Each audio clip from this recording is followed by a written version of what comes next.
Bismillahirrahmanirrahim. Assalamualaikum warahmatullahi wabarakatuh. Baiklah anak-anak sekalian, untuk pertemuan kali ini kita akan membahas tentang sifat-sifat dari integral tak tentu. Oke. Nah, sebelumnya mengingatkan kembali bahwa rumus dasar dari integral tak tentu ini kemarin sudah menjelaskan, yang ini rumus paling dasarnya untuk poin 2. Nah, bagaimana kalau misalkan integralnya itu merupakan fungsi konstanta? Jadi di sini ada integral a dx itu sama dengan ax ditambah c. Kenapa? Karena ax ini kalau diturunkan itu hasilnya menjadi a. Oke. Untuk yang ketiga, ini bagaimana kalau dia n-nya itu sama dengan negatif 1? Kan ini sebelumnya n-nya tidak boleh sama dengan negatif 1. Kalau dia negatif 1, dia akan berbentuk ln x ditambah c. Jadi 1 per x ini sama dengan x pangkat min 1. Itu sama dengan ln x. Jadi apapun yang berpangkat negatif 1, kalau diintegralkan, dia menggunakan ln. Ln ini adalah logaritma natural atau logaritma alami. Jadi dia merupakan konstanta Euler. Nah, untuk yang keempat, ini adalah cara cepat dari suatu integral substitusi, tapi dia hanya berbentuk ax ditambah b. Jadi pangkat tertingginya itu hanya 1. Jadi kalau misalkan di sini pangkat tertingginya 2, berarti kita tidak bisa menggunakan cara cepat ini. Kita masuk di sifat-sifat dari integral tak tentu. Yang pertama, suatu bilangan yang dikalikan dengan fungsi fx, kemudian diintegralkan. Bilangan itu boleh pindah ke depan, kemudian yang diintegralkan itu hanya fungsi fx. Tapi, kalian juga boleh mensubstitusikan dulu ke fungsi fx, jadi kali masuk dulu, kemudian baru diintegralkan. Itu hasilnya sama saja.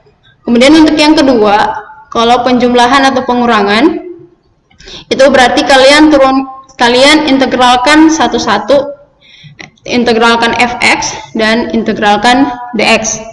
Nah, untuk yang ketiga ini sebenarnya definisi secara matematis.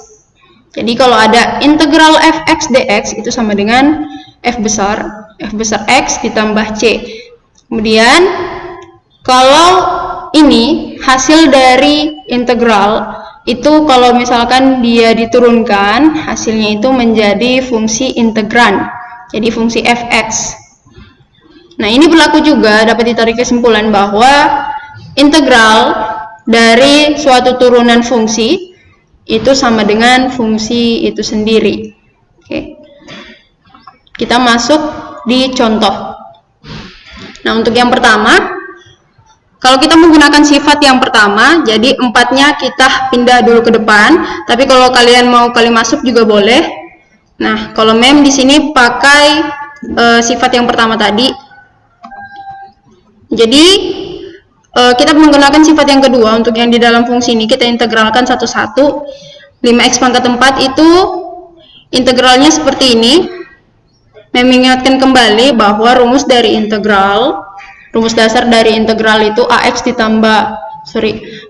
pangkat n dx sama dengan a per n ditambah 1 dikali dengan x pangkat n ditambah 1. Itu juga untuk seterusnya ini. Nah, ini adalah fungsi konstan. Jadi kalau integral dari suatu konstanta itu sama dengan x. Jadi kalau misalkan di sini 1 berarti di sini x. Kalau di sini 2 berarti di sini 2x. Jadi tinggal dikali dengan x. Setelah kalian operasikan, maka hasilnya menjadi 4x pangkat 5 ditambah x pangkat 4 dikurang 4x pangkat 2 ditambah 4x ditambah c. Oke, untuk yang kedua, nah yang kedua ini dalam bentuk perkalian, jadi kalian tidak boleh mengintegralkan satu-satu. Yang berlaku itu hanya penjumlahan dan pengurangan. Nah, bagaimana kalau perkalian? Kalau perkalian seperti ini, kalian harus jabarkan dulu, jadi kali semua dulu. Nah, kemudian baru bisa kalian integralkan. Ingat, jangan integralkan satu-satu. Integralnya 2x itu berapa, integralnya 1 itu berapa. Nah, itu salah. Jadi harus kalian jabarkan dulu, kemudian boleh kalian integralkan. Nah, ini turunan dari integral dari negatif 2 itu sama dengan negatif 2x. Oke, sampai seterusnya seperti itu. Nah, untuk yang nomor 3, ini integral. Nah, ini berbentuk pembagian. Jadi sama seperti perkalian, itu tidak boleh kalian langsung integralkan, tapi operasikan dulu, sederhanakan dulu, atau kalian bentuk seperti ini, atau boleh juga kalian bagi. Jadi x pangkat 2 dibagi dengan x pangkat 5 itu hasilnya menjadi 3x pangkat min 3 gitu. Jadi kalau basisnya sama berarti dia dikurang. Ini untuk pembagian. Kalau untuk perkalian pangkatnya ditambah. Nah, di sini pindah ke atas x pangkat 5-nya, jadi menjadi x pangkat min 5. Kemudian kalikan. Nah, 3x pangkat 2 dikali dengan x pangkat min 5. Jadi karena basisnya sama, berarti pangkatnya ditambah. 2 ditambah min 5 itu sama dengan min 3. Kemudian 8 ditambah min 5 itu sama dengan 3.